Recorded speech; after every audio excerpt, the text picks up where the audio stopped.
Twitter mem-PHK 3.000 karyawannya dieksekusi langsung oleh Elon Musk. Kemudian perusahaan Meta holdingnya Facebook mem-PHK 11.000 karyawannya. Kemudian Amazon mem-PHK 10.000 karyawannya. Dilanjut lagi HP mem-PHK 6.000 karyawannya. Kemudian Alphabet holdingnya Google mem-PHK juga 10.000 karyawannya. Apple Incorporation berencana juga mem-PHK 10.000 karyawannya. Terus hal ini berlanjut di belahan dunia dimanapun termasuk Shopee, Goto, Ruang Guru mulai mem-PHK karyawannya di Indonesia.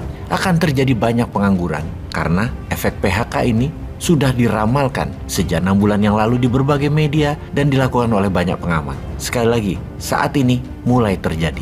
Diingatkan ya katanya, baru mulai terjadi. Ini baru awal. Badai PHK akan terus berlanjut ke bidang lain. Kalau ini awalnya adalah high-tech startup company, maka sebentar lagi adalah sektor komoditi. Kita ingatkan lagi apa yang akan terjadi di Indonesia, yang mana hal ini akan berdampak cukup parah kalau terjadi tanpa kita persiapkan langkah antisipasinya. Selain perpanjangan jabatan dan menunda pemilu, harus ada cara lain. Nggak keren sih sebenarnya perpanjangan itu, tapi ya udah, karena nyampenya segitu, ya monggo dilanjut. Salah satunya adalah terjadinya deflasi, bukan inflasi seperti yang diramalkan banyak pengamat. Sungguh, inflasi tidak perlu ditakutkan. Inflasi ditakutkan kalau negaranya tidak ada produksi untuk pemenuhan kebutuhan dasar rumah tangga. Kunci yang penting adalah kata tidak ada produksi. Seperti sekarang kebanyakan impor, bergantung pada Tiongkok. Katakanlah misalnya ya, kalau kenapa kita tidak takut pada inflasi.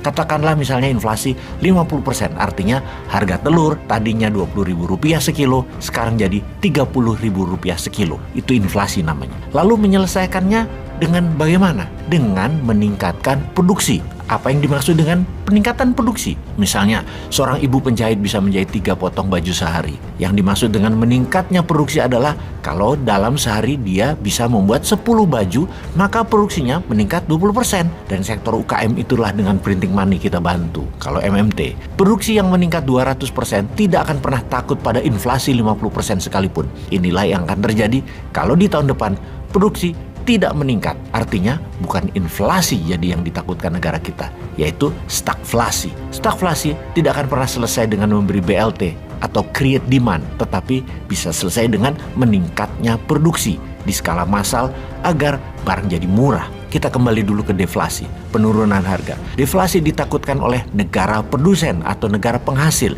Indonesia akan inflasi di sektor retail dan kebutuhan harian, namun akan deflasi di sisi komoditi karena Indonesia produsen komoditi. Ini berbahaya sekali. Kita uraikan dulu agar terjadi kesepahaman di dalam melihat jumlah uang di Indonesia atau GDP nasional Indonesia dalam 1 tahun, yaitu sekitar 16.000 triliun rupiah. Yang 2.500 adalah APBN, yang 10.000 triliun adalah uang yang dipegang pengusaha besar atau para konglomerat, dan yang 3.500 triliun adalah uang beredar di kalangan UKM yang sejumlah 97% manusia Indonesia bergantung kepadanya. Sudah 7 presiden jaraknya ya begitu. Ditambah jabatan 2 kali lagi ya juga akan begitu. Karena mazhabnya sama, cara ngelola ekonominya sama. Yang beda mazhab aliran ekonominya yang paling telak hanya MMT-nya New Mind, di mana idealnya angka tersebut adalah 10.000 triliun APBN, 10.000 triliun rupiah adalah untuk oligar, dan 10.000 triliun rupiah untuk UKM. Kue ekonomi dibagi rata. Asing hanya mitra dari oligar dan UKM yang sifatnya minoritas. Juga mereka asing tidak boleh masuk sektor hulu, smelting, hingga refinery sumber daya alam, apalagi mayoritas kepemilikan asing seperti yang selama ini terjadi. Jadi, kita masih akan menikmati hal ini selama 2 tahun ke depan, yaitu oligar, penguasa 10.000 triliun yang bergantung pada komunitas, kemudian batubara, nikel, CPO, kelapa sawit yang terbesar dari total ketiganya bisa mencapai 3.000 triliun per tahunnya. Juga hasil sumber daya alam lainnya. Kita semua tahu apa yang akan terjadi pada nikel di tahun 2023-2024, yaitu nikel akan oversupply. Di mana saat ini sudah oversupply. Barang itu menumpuk 90%-nya di Tiongkok, namun kebutuhan akan nikel terasa mulai menurun saat ini.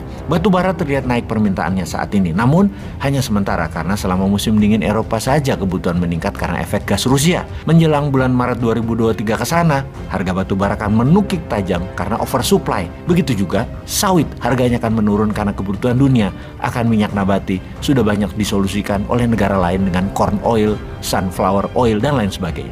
Turunnya harga komoditi itulah deflasi yang kita takutkan karena berimbas ke para pengusaha atas kaum elit. Mereka penggerak roda 70% ekonomi. Benar, UKM adalah pahlawan ekonomi. Di kelas 3.500 triliun uang akan beredar tetap berada di sana dan dibantu elit. Namun ketika elit kena imbas hingga 30% turun atau 30% deflasi, yang terpukul telak ya tetap orang bawah. Kembali ke strategi PHK di perusahaan yang disebut di awal. Hal ini lebih dilakukan untuk mengurangi biaya tetap, reduce cost. Di musim dingin atau winter time, secara natural semakin besar pohon, maka semakin banyak daun yang dirontokkan. Mereka mengurangi biaya, mereka harus menghemat tenaga. Dan kalau posisi Anda daun, pastilah ditebang, pastilah dirontokkan. Kalau Anda batang atau cabang, apalagi akar perusahaan, Anda tidak akan dipotong. Tidak ada sinar matahari untuk fotosintesis yang membantu pertumbuhan pohon. Sedikit sekali cahaya sinar matahari tersebut setiap harinya di musim winter, paling lama hanya 6 jam. Maka perontokan daun adalah solusi untuk tumbuhan tetap hidup. Tahun 2023 dan tahun 2024 adalah winter panjang bagi ekonomi. Bukan cuaca yang dimaksud winter kali ini. Harga BBM sulit turun walaupun perang di Ukraina selesai. Minusnya negara Tiongkok bertumbuh di tahun 2022 ini. Yang mana Tiongkok adalah negara ekonomi terbesar di dunia. Negara kakak tertuanya Indonesia. Yang Indonesia menggantungkan trading terbanyak dengan Tiongkok adalah hal yang perlu diwaspadai. Kedepan PHK akan terus bertambah. Berhematlah sahabat dan berani ambil peluang. Tahun 2024 untuk sesuatu yang baru harus dilakukan.